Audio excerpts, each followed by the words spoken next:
Si en algo son coincidentes muchos países en el mundo, es en el reconocimiento al simple soldado cuyo nombre se desconoce, integrante del conjunto de hombres que con su esfuerzo y entrega de la vida consolidó la libertad o la independencia de una nación. Luego de alcanzada la República en 1902 y cesado el dominio español que duró más de 400 años, fue propósito de las autoridades más progresistas y avanzadas de Cuba erigir un monumento que recordara a este patriota innominado. Al fin de la guerra iniciada en 1895, Cuba presentaba un lastimoso estado económico por el abandono, sobre todo del área rural, luego de los estragos y la gran mortandad provocada por la reconcentración. La otra arista del problema eran los miles de soldados que ahora, con la categoría de veteranos, cesaban sus funciones militares y se reincorporaban a una peregrina vida civil en la cual no tenían ni con mucho garantizado su sustento. No obstante la precariedad de las arcas públicas, tanto el gobierno interventor como el neorrepublicano se dieron a la tarea de disolver el ejército que había conquistado la independencia. Para ello se habilitó una comisión que estudiara los casos e hiciera una retribución económica por servicios prestados. Entre los veteranos de a pie y los que fueron sus oficiales superiores estaba aún viva la conciencia revolucionaria que los llevó a la guerra, razón por la cual no siempre concordaban con la administración pública de turno, para quienes ese enorme grupo de desmovilizados ya constituía una carga onerosa que comenzaba a estorbar, tanto más si los desmanes de la cúpula de gobierno hacía de sus conquistas a costa de la vida un esfuerzo baldío. Era cierto que los veteranos constituían una fuerza pública que no era posible desconocer, tanto más cuanto entre ellos se encontraban aún figuras protagónicas con gran incidencia en el escenario político de la época. Aunque no menguaran reconocimientos, homenajes y condecoraciones, incluso alguna magra pensión, la figura del veterano se convirtió en algo más icónico que tangible. Si bien no era posible obviarlo, tampoco se les tomaba demasiado en serio. En Matanzas existió un edificio, ya desaparecido, donde hoy se levanta la Plaza de la Bandera en Ayón y Viaducto, donde radicaron los veteranos en una especie de centro social, al menos hasta la segunda mitad del siglo XX. Se comprende que los que en esa fecha eran personas ancianas habían participado en la guerra cuando eran poco menos que adolescentes.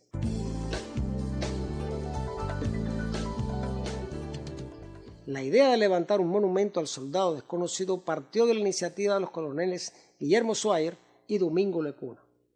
Para ello se comisionó al cónsul de Cuba en Génova, señor Francisco Federico Salco, para que encargara de contratar el artista y los pasos que fueran necesarios para la ejecución de la obra. La selección de Génova no era arbitraria. Ciudad de la región de Liguria, su vecindad con las localidades de Massa, Pisa y Carrara la colocaba en el centro neurálgico de las más importantes proveedoras de mármol, célebre en todo el mundo por su calidad, color y granulometría, además de ser sede de notables escultores italianos. La ejecución de la escultura estuvo a cargo del artista genovés Carlos Nicolé. La obra fue pactada al costo de 5.700 pesos en oro español, por suscripción popular, es decir, sin erogación del Estado, detalle sobre el cual es preciso una breve digresión.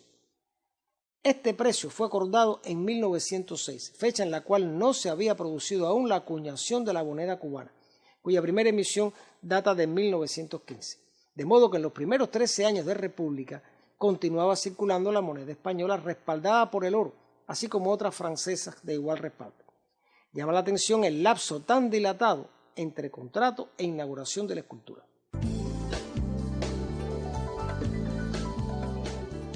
El otro detalle en cuestión era el emplazamiento del conjunto monumentario. Para esa fecha ya estaba en la Plaza de la Libertad el monumento a José Martí y no era procedente hacerlo acompañar de otra obra que se pretendiera con cierto protagonismo. Por otra parte, el lugar debía ser lo suficientemente céntrico como para lograr el efecto deseado, de modo que se valoraron diferentes locaciones del centro urbano.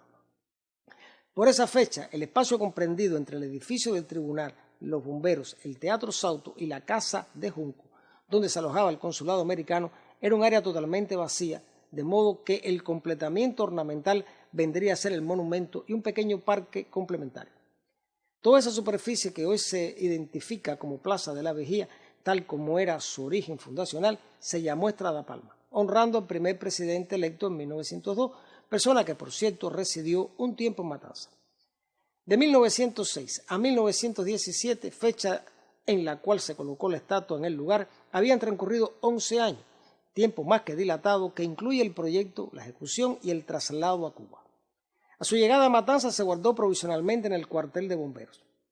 La obra, con sus 4 metros de altura, fue colocada en el sitio en 1917, pero la inauguración oficial no ocurrió sino hasta el 10 de octubre de 1919, esto es, 13 años del momento inicial, dilación que no se termina de explicar. Como es de suponer, la inauguración se realizó con gran concurso público, la presencia de los veteranos, el alcalde y el gobernador de la ciudad, así como otros representantes del gobierno y el ejército constitucional. El conjunto escultórico lo compone la representación de un soldado mambí en actitud de combate. En su mano izquierda abraza la bandera nacional y en la derecha esgrime un machete en alto. Está tocado con un sombrero a la usanza del Ejército Libertador y porta al cinto un revólver enfundado. Calza además botas de caña alta.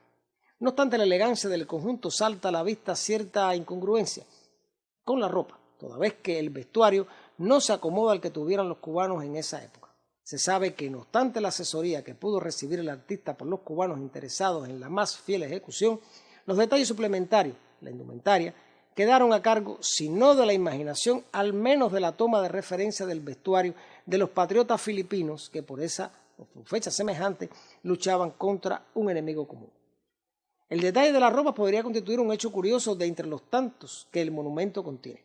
En la actualidad, la estatua exhibe solo 2 tarjas. En una de ellas se lee: en Matanzas, 20 de mayo de 1917, a cuya iniciativa se debe la colocación de este monumento inaugurado el 10 de octubre de 1919. Como se observa, hay una diferencia de fecha entre colocación e inauguración. Esta inscripción se encuentra debajo de un círculo que contiene un rostro de bronce de un personaje desconocido. Más abajo, también en bronce, el escudo cubano. En la segunda de las tarjas, situada a la izquierda, aparecen 2 pensamientos del lugarteniente general Antonio Maceo. La libertad se conquista con el filo del machete, no se pide.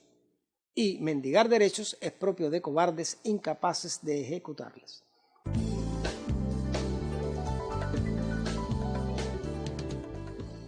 El detalle del incógnito rostro es uno de los misterios o curiosidades del monumento, además de la ausencia de las otras 2 tarjas cuyo destino final se desconoce. Lo importante es que en una de ellas estaba escrita la frase patria o muerte, de lo que significa la primera de estas sentencias escritas en Cuba en cualquier monumento público, mucho antes de que fuera una consigna de la revolución. Hasta donde se ha podido investigar, estas 2 tarjas fueron retiradas del monumento en 1959, ocasión en la cual también se retiraron otras de diversos monumentos de la ciudad, por entender entonces que no se adecuaban al curso de los acontecimientos que tenían lugar en el país. En otros, por respeto a la historia, se añadió una placa aclaratoria. Aunque el monumento se refiere al soldado desconocido, es en realidad una referencia escultórica al soldado libertador en sentido general y a todos los mártires que dan su vida combatiendo por la causa de la independencia, incluso aquellos hijos de Matanzas que fallecieron fuera de la provincia. En este sentido, la significación del monumento es atemporal, por cuanto no se limita al aparente soldado del ejército que luchó contra España, sino a todos, no importa cuándo, los que han muerto en defensa de la nación. Un aspecto más se añade a este conjunto poco conocido entre los matanceros. Si bien nunca se realizan en su entorno actos públicos que contengan como propósito específico honrar a los caídos en las luchas por la independencia, por decisión de la Comisión Nacional de Monumentos y Sitios Históricos, el 12 de octubre de 2013, en ocasión del 320 aniversario de la ciudad, el Centro Histórico de Matanzas fue proclamado Monumento Nacional.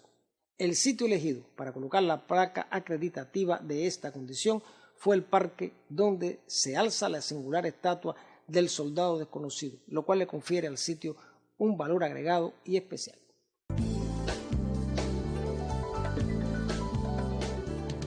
Los invito y los convoco para un nuevo encuentro con la historia y el recuerdo, porque la memoria es la dueña del tiempo.